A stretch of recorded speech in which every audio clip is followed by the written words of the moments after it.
But let's look at reveal the land of Jesus. Straight is the gate. And let's see what's going on here.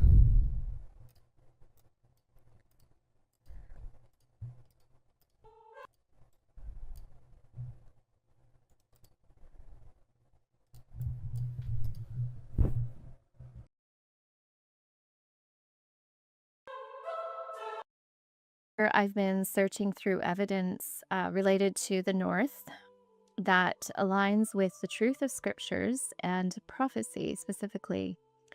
I have a number of playlists, and I encourage you may want to go and look through them. One of them is called Sides of the North, and I have another video that's called The River. So these videos really start to talk about the geographical, geological, historical, evidence that points to the location of what I would call the camp of the saints in the beloved city. And this is all aligning with scripture. So that's the purpose of my studies, and it always has been. I've also started a series called Surrounding the Camp. So I've done 4 videos in that series, and that really series very interesting to me. And I started to focus on the strait that is closest. Is the sides of the north, talks about beautiful for situation, the joy of the whole earth is Mount Zion on the sides of the north, the city of the great king. And so seeking the city in this time of growing deception in which we live has been a real call on my heart, and I know it's been the call on the heart of many people that are also engaging in these conversations. And so one of the early, I guess, insights that I had was from Matthew 7:14. And it's where Jesus is speaking, and he says, "But strait is the gate, and narrow is the way which leadeth unto life, and few there be that find it." And so it's interesting to me that the spelling of the word straight was not the same as what you would say is like a straight line. So a straight line would be S-T-R-I-G-H-T. But this word was actually being spelled as strait, which is actually more of a maritime reference to a passage of water between 2 bodies of land. And so it was very interesting to me, and I started to focus on the strait that is closest to the north in terms of like a direct line, and that's the Bering Strait, which is up between Alaska and Russia. And so I kind of started to be drawn to that area, even though, yes, there are a lot of straits in the world. That area in particular was interesting to me because it was right on the side of the north. And it even in Google, if you go look at that strait, it's described as a straight, narrow gateway to the north. So very interesting to me that they even describe it as a straight, narrow gate, even in Google Earth. So I'm not intending for this video to be too long.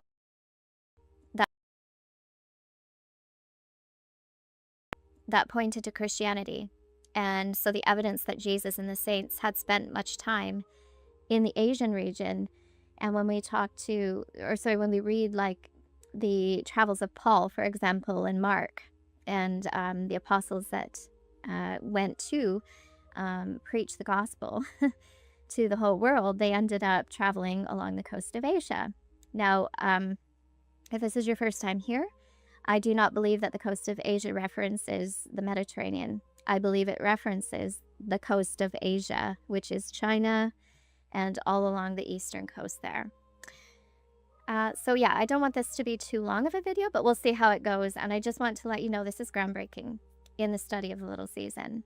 And when we're talking about Revelation 20, I'm talking about verses specifically 7 to 9. And what they say is, "And when the 1,000 years are expired, Satan shall be loosed out of his prison, and shall go out to deceive the nations which are in the 4 quarters of the earth, Gog and Magog, to gather them together to battle, the number of whom is as the sands of the sea. And they went up on the breadth of the earth, and compassed the camp of the saints about, and the beloved city. And fire came down from God out of heaven, and devoured them." So we know that there is an adversary who is going to come against the saints and the beloved city. One thing I would say is that when we're talking about the little season, it comes specifically from those verses there. So it talks about Satan being loosed for a little season. And basically, when Jesus came and he fulfilled his, his word to destroy the temple and to, basically bring his kingdom, the good news of the kingdom was that Jesus was doing away with sin and death and the oppression that was, part of deception, which is what Satan was wielding against mankind forever, like since the beginning. And so I think this rebellion ceased for 1,000 years, and Jesus said it, I believe it, and it happened. And I also believe that Jesus is here, and I believe that the saints are also here. So I really want to delve in now. So in Isaiah 9, Jesus is here, and I believe mankind forever. Jesus was doing away with sin and death and the oppression that was, part of deception, which is what Satan was wielding against mankind forever, like since the beginning. And so I think this rebellion ceased for 1,000 years, and Jesus said it, I believe it, and it happened. And I also believe that Jesus is here, and I believe that the saints are also here.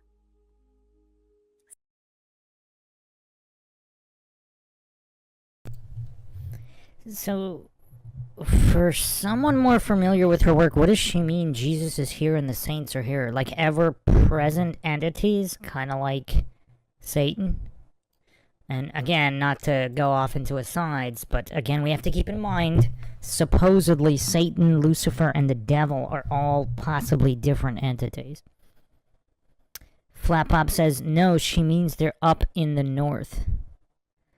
But existing entities, like immortal entities, ever-present entities in this realm.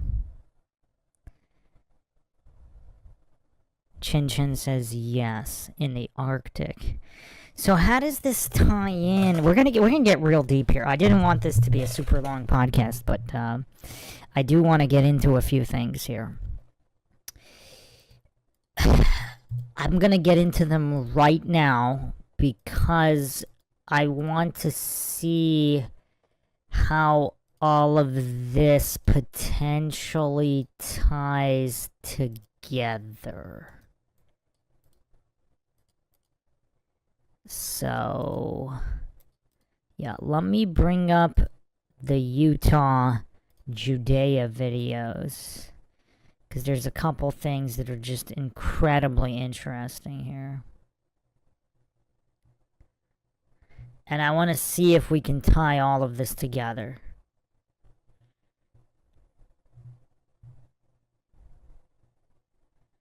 She's also saying, so the other thing I took away, I mean, this is pretty dense. She's going over quite a few things here. If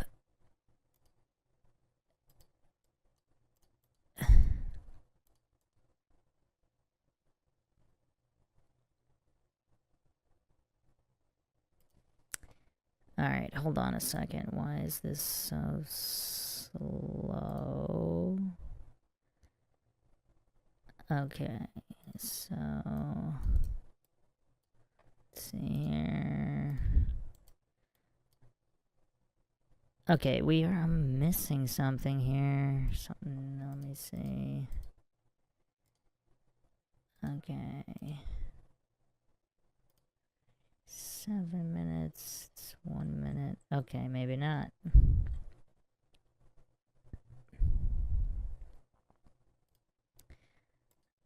There's another video here. There's quite a few channels going over this information. But I do want to see if this can all be rectified and matched together. And another thing is, though, if the events of the Bible are kind of cyclical, this all happened many, many times over. So is it all true? So was there a Jesus and a Holy Land in the middle, in what we call the Middle East, but then there was also a cycle that happened in the United States. In Utah, was there another cycle that happened in Asia or whatever? I mean, it's tough to rectify all of this, but we will try, because this is MINDSHOCK. All right, so here's a super quick video. Check. We'll set the stage here. I'll go over a couple, and then we'll get back to the Strait.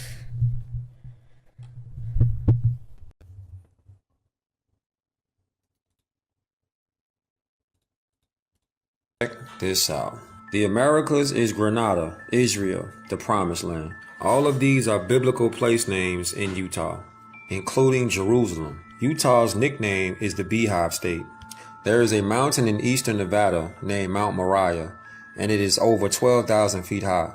In Utah, not only is there a river Jordan, but it runs out of a freshwater lake into the Great Salt Lake, which is remarkably like the Dead Sea. There is also a Mount Nebo in Utah, approximately 12,000 feet high. So yes, with evidence this strong, the real Judah was in Utah. People try to say that it was the Mormons that gave these places like Utah biblical names to support their position as Jews. However, this explanation fails miserably because there are no 12,000 feet high mountains in modern day Israel. Therefore, the real Judah or Israel had to be in Utah because it fits the description of the kingdom of Judah perfectly. The name Utah is derived from the name of the Ute tribe. It means the people of the mountains in the Ute language.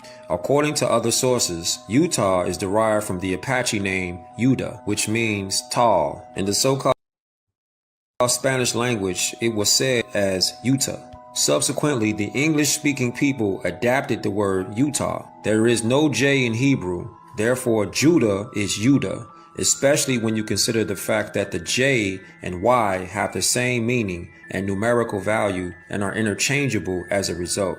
Manasseh, Mount Nebo, Mount Pisgah, Jericho, South Galilee, Ephraim, Daniel, Nephi, Moab, Eden, Goshen, Jordan. Come on, man. Part 2 coming soon.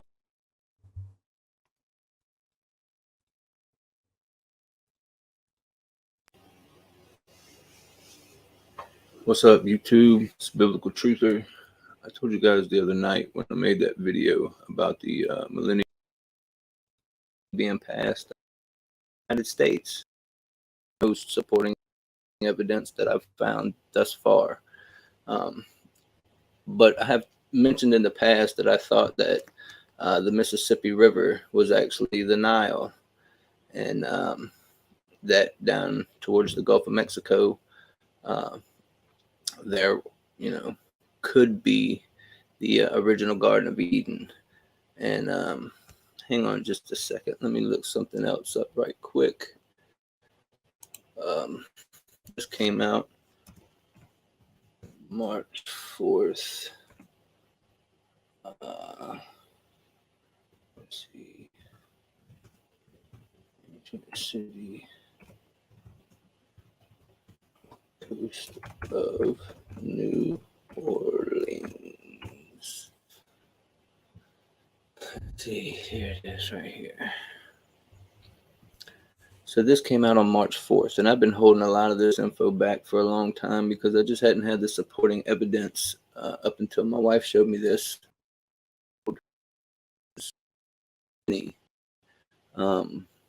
Buildings of these megalithic granite over here, but I don't think this is exactly what. That's not the best part. I'm gonna get to that in just a second, but let me see if I can find that other picture right here. So this is what's left of the Alamo, and it looks an awful lot like I think it was let me get back to it.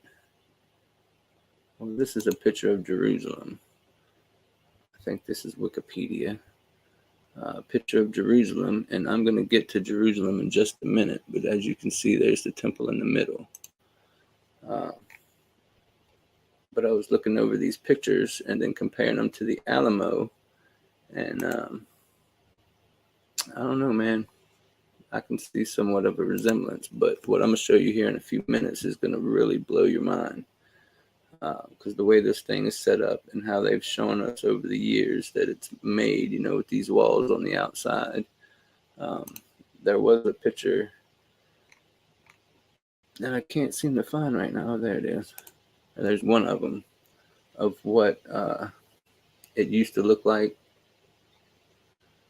But there was another one that showed the outer wall. And I can't seem to find it now. Huh. Been having trouble doing this video. I don't know why. Maybe it's because I uncovered something that wasn't supposed to be uncovered. But it was somewhere right here in the beginning. I can't believe it's not here now. But anyway, that's the little monument for what's left of the Alamo. It really looks familiar. Oh, here it is. These are the outside walls around the Alamo, which I find peculiar, especially when this is what they tell us it looked like back in the day. But that's not what I really wanted to get to. But it is curious that this thing looks a lot like the temple. But this is an ancient map from Texas history of Jerusalem, Texas. And you see how this thing is laid out. It looks a lot like that city of Jerusalem. This is actually another picture of, you know, Jerusalem. And you can see how this thing's shaped. It's got the walled city all the way around it, the temple complex right here in the middle. But this Jerusalem, Texas one, you can see there's a temple complex right here. Walls all the way around. The three, why they're after America, why Gog and Magog. And I don't even see vineyards. And a lot of them are in the valleys, right here in this valley where the Red Sea is dried up now. Thought that was pretty interesting as well. Vineyard. Not that one. Nope. Where'd it go? There it is. So if this valley was the Red Sea at one.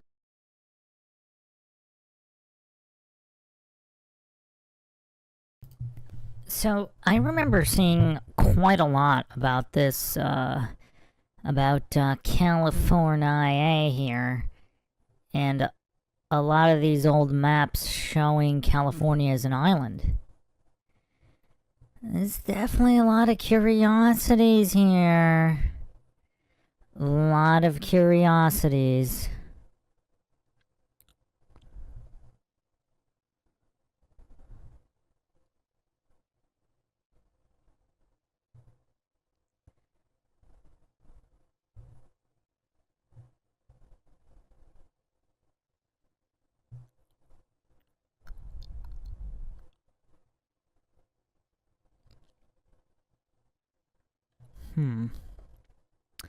Let me just scroll through some of this, and then there's one more video, and then we'll get back to the original.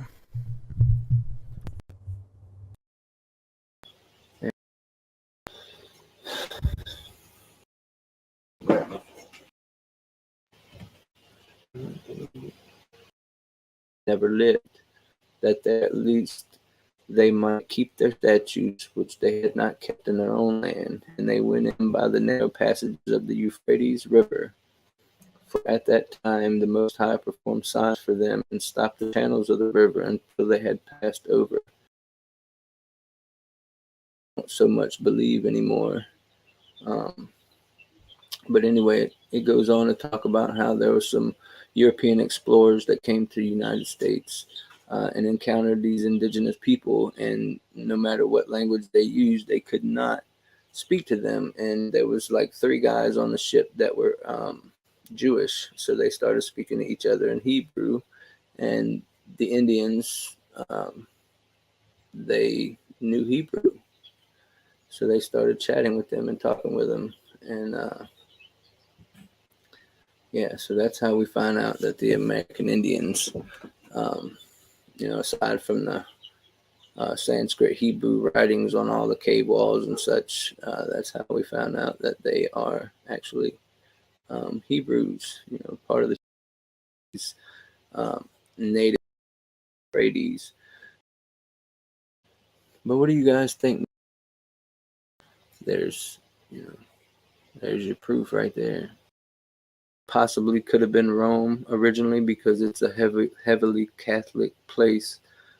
Many cathedrals, the voodoo capital of the U.S. and such. And then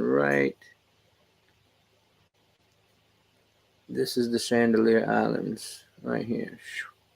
So that city that they found, or is now reporting on, but trying to debunk because the experts don't agree, is right up in here, right where the Mississippi flows out. Wasn't Egypt located at the mouth of was it the Nile or the Euphrates? I forget. But that would put it right there. Was the original promised land, and all the biblical stories unfolded right here. Selected the East as his empire, and with Eusebius, Jerome, and others invented the present Palestine. He invented Palestine, guys. Just like I stated in Migration Series 2, Flavius Dalmatius, the half-brother of Emperor Constantine, commissioned an anonymous author to create Itinerarium Berganilis, the first ever document calling the Levant the Holy Number. Where is Atlantis? Look on this map. This map got North and South America, and it says Atlantis Insula, meaning the island of Atlantis. Let me tell you something. The Americas is so big. It's funny that they call it an island when it's really the largest landmass on Earth, right? But the Americas are so big that if you're coming from anywhere on Earth, if you go east and west and you keep going, you will reach the Americas. From any point on Earth, from the Middle East, from Africa, from Europe, from Australia, if you go east or west continuously, you will eventually end up in America. So to say that they didn't know about this landmass is ridiculous. They knew about it. Everybody has always known about the Americas because, like I said, it's the easiest accessible place on Earth. All you have to do is keep going west and you'll get there. All you have to do is keep going. This. Number 1, Babylon. That's in the Quebec, New England, Acadia region. Number 2, Medo-Persia, which is right next to that, around the Toronto area. Number 3, Assyria. Started out in the Florida, Georgia, South Carolina area, spread.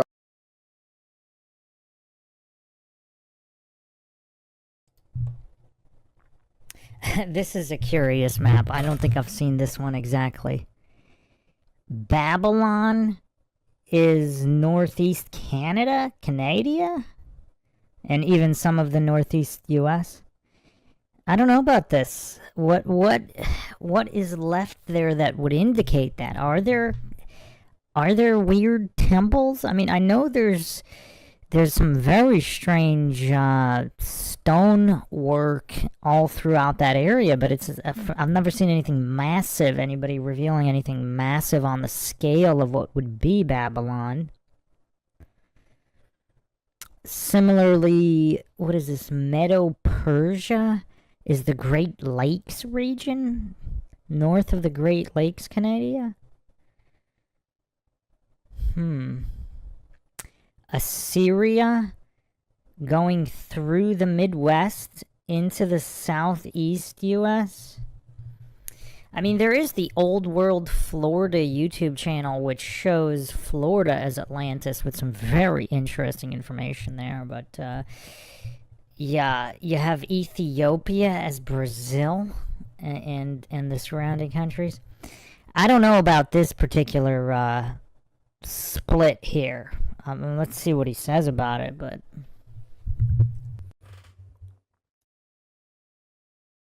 all the way northwest to Lebanon. Number 4, Hamath. Hamath was right north of Lebanon.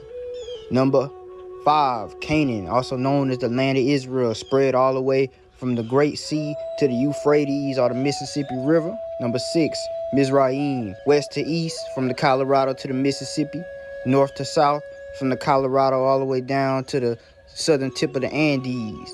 And number 7, Ethiopia, aka Kush. It started off on the Gihon River, which is the South Atlantic, and spread throughout South America and spread east into Africa from West Africa all the way up to modern Ethiopia, also known as Aksum or Abyssinia. Now look at this. This is history they didn't tell you in school. All right. In circa 100 BCE, Diodorus Siculus of Rome talked about the Phoenicians of Carthage and learned about America, calling it the land of the gods. Diodorus Siculus describes America circa 100 BCE. Now this is in a book, and the book cost $200. It's about how the Greeks did in fact come to America. And Homer's Odyssey, which is a very, very important piece of Greco-Roman literature, states very specifically that they did in fact come to the Americas. Translated from the Greek, far out off the African coast there is an island remarkable for its size, which as it lies in the ocean to the west has a distance equal to the trip of some days from Libya.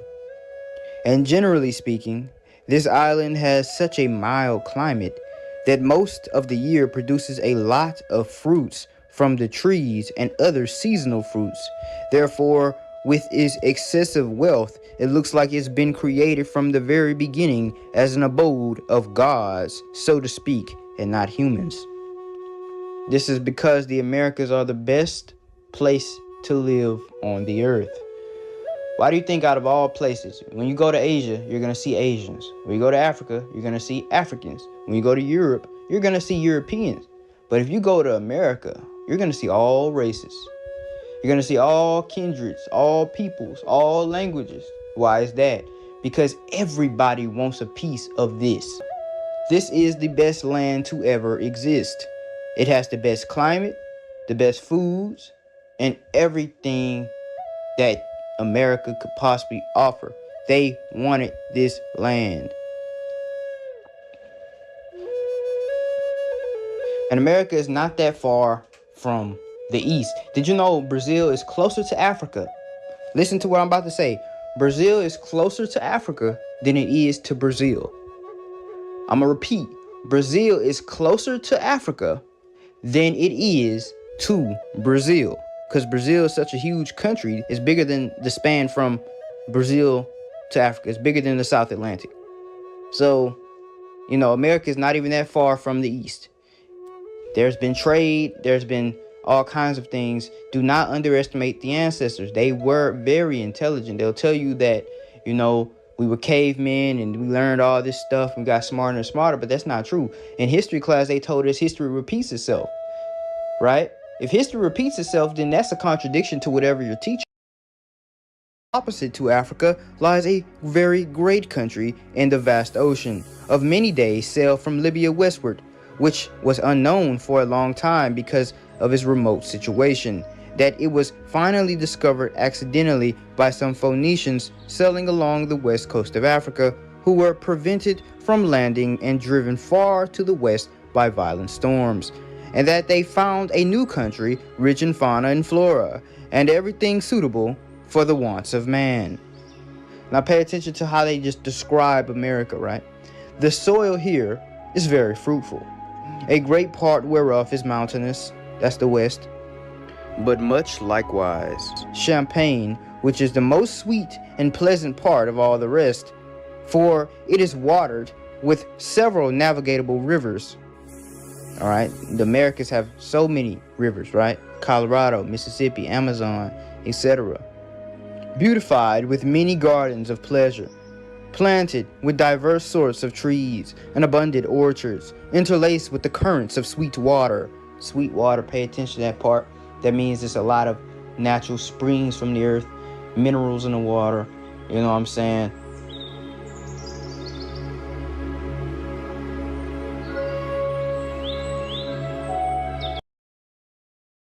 Didn't just live in teepees and huts like they tell you. They lived in castles. I've been trying to explain to people that the Americas had the best buildings, bruh. If you think we could build pyramids, why don't you think we could build a castle, bruh? A pyramid takes so much more mathematics, so much more work and labor than a castle. We had castles over here. We had dungeons. We had beautiful cities. We had empires, all that stuff. The seven kings. Talking about Japhia. We talking about the land of the Philistines, right? That's the land of Asher and Zebulun, bro. That is described. They created the light perfectly, because there's a scripture in Deuteronomy that literally describes the Holy Land. It says, "For Yahuwah thy Allah bringeth thee into a good land, a land of brooks of water, and of fountains and depths that spring out of." Talking about the springs, the land is full of springs, man. And what do we know about springing water? It has a high mineral content. What do we know about the Native Americans? You can Google this. The Native Americans, which were our people, like to jump in the springs and in the rivers to heal their body, because those minerals will absorb into the skin and it'll go into the bloodstream and they'll get healed of any sickness.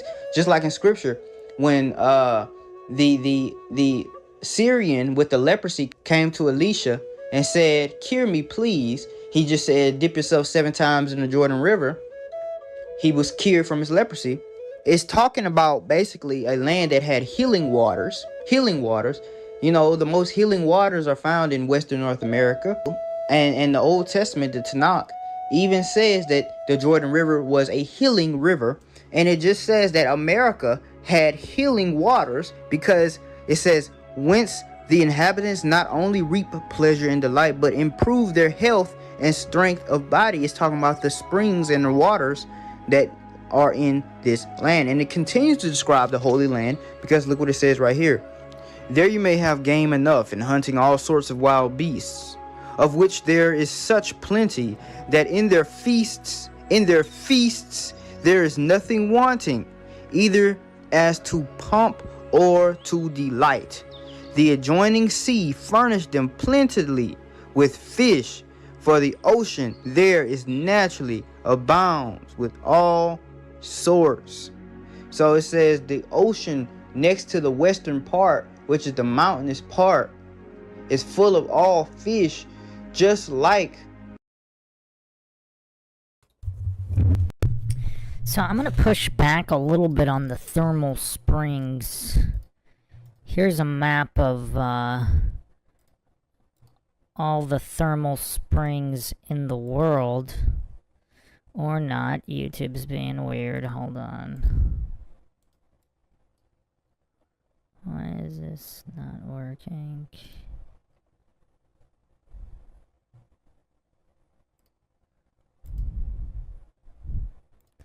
Alright, so here's a distribution of all thermal springs in the world. So yeah, America, Western US has a ton, but so does the Mediterranean. I mean, look at that. Look at that concentration there.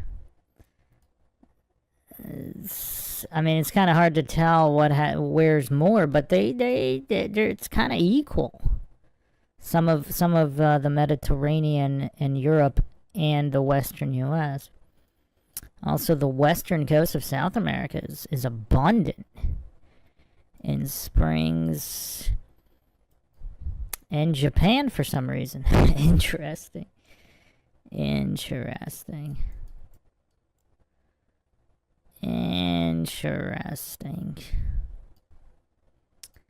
Well, let's continue. I'm going to finish this up real quick, and then we'll go back to the original video. the Pacific Ocean. Come on, guys. And then on top of that, it says this land you may find all sorts of wild beasts. The Holy Land has 7 clean beasts. We're talking about buffaloes. We're talking about mountain goats. We're talking about the fastest animal on earth, which is the pronghorn, right? We're talking about the wild sheep, right? We're talking about the elk. We're talking about the deer. We're talking about the moose. All these are clean beasts, and they're found in the Holy Land. And you can hunt as much as you want. You can eat as much as you want. The food will overflow out of your mouth because you'll still have more left over in the Holy Land. Not in Africa, not in the Middle East, in America, guys. This is the truth. Now look, watch them describe the climate. The air and the climate of this island is very mild and healthful, so that the trees bear fruit, and other things that are produced there are fresh and beautiful most part of the year, so that this island for excellency in all respects seems rather to be the residence of some of the gods rather than of man. So Diodorus Siculus is saying that America seems like it should be a place where the gods live, not men. Why is that area so good? Gods should live there. Guess what? Who are the gods of earth? Israel. Period. The Phoenicians, who are Tyre and Zidon, didn't discover America. They came from America as seafaring peoples, and this is a generous fact that people must understand, and I'm gonna present it more in my future videos. Look at this old newspaper, Atlantis found in 1492. I read with much interest the article on the lost continent of Atlantis. This and numerous others about Atlantis only serve to fix more firmly in mind the idea that the continent supposed by the ancients to exist beyond the Pillars of Hercules, which is the area between Spain and Morocco, was found by Columbus in 1492. Columbus, instead of discovering the new route to India, found Atlantis instead. It was always known that the Tanakh came from, not only the Tanakh, but even the cuneiform tablets of Babylon and Assyria, the Epic of Gilgamesh and more, came from the 7 kingdoms of Atlantis. And the stuff is very simple, bruh. The nation of Israel is one of the 7 kingdoms of Atlantis. And we have to understand this, man. We have to really understand this. The kingdom of science, literary utopianism, and the British education, 1612 to 1870. Now, this is very important to understand. We have to read this book. Got some good knowledge in it. In the middle paragraph, each nation, including the Indians of Atlantis, visited every year. The Western Hemisphere Indians once had a high culture. They are primitive only in consequence of the great wars and subsequent flood that took away their culture, forcing them to make a simplest of adaptations to nature. Wow, that's a big one. That's a big mind shock right there. So, were the Native Americans... By the way, I have a large Native American library, and I've read a lot of their history and what so-called modern scholars of the educated school system describe as mythology, but it's simply their history in their words, that there was a great flood, a great ending of the world. That's actually very curious to be phrased that way, that before that end, were they the highly advanced Atlanteans themselves who had a great reset per se? Were they the builders of all of this architecture that survived these great wars? So the teepee Indians living one with nature, or natives rather, living one with nature, were those kind of the wise successors per se? Because technology, absolute power corrupts absolutely, and the technology, when reaching a certain point, self-destructs the people that built it. Is that just an inevitable cycle of civilizations? And has the true wisdom in living with nature, which a certain portion of Native Americans adapted to. Now, the coincidence theorists, authority worshipping cultists, bootlickers, they'll probably hallucinate and spam false dichotomies that Native Americans could have only been these TP bow and arrow people. And they could not have been these highly advanced Atlanteans as well. But this is a critical point here. Very curious. Go to the bottom paragraph. It says, but a real Atlantis existed. Great Atlantis, powerful before Ben Salam became important. The real Atlantis that you call America. They tell you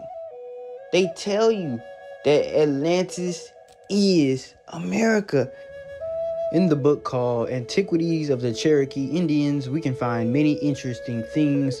This is the oral traditions of the Hebrewistic Indian tribes, right? Certain American Indian tribes had Hebrewistic practices. They practiced Hebrewisms just like certain tribes in Africa practice Hebrewisms. Therefore, if they had no contact with any other people who were holding a Bible in their hand and they were just randomly practicing Hebrew stuff, it would only be a logical assertion that these are indeed the descendants of the children of Israel. So anyway, this is what a certain explorer, or maybe spy, I should say, had to say about the Cherokees, because he heard the oral tradition that they gave. Mr. Boudinot, speaking of the Indians, said, "It is said among their principal or beloved men that they have it handed down from their ancestors that the book which the white people have was once theirs. That while they had it, they prospered exceedingly, but that white people bought it of them and learned many things from it."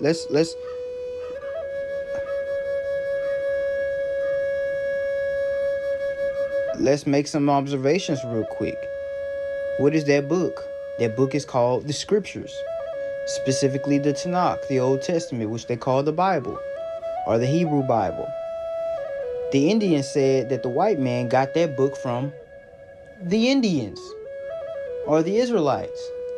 Yes, because Alexander the Great came to America, took Jerusalem by force, and seized all the documents found in the temple. Brought back 100 or so documents to the Middle East, well, specifically to Macedonia, and then eventually into the Library of Alexandria. People bought copies of the book from the Levant, and then the Idumeans found them and then claimed it as their history and became the first fake Jews.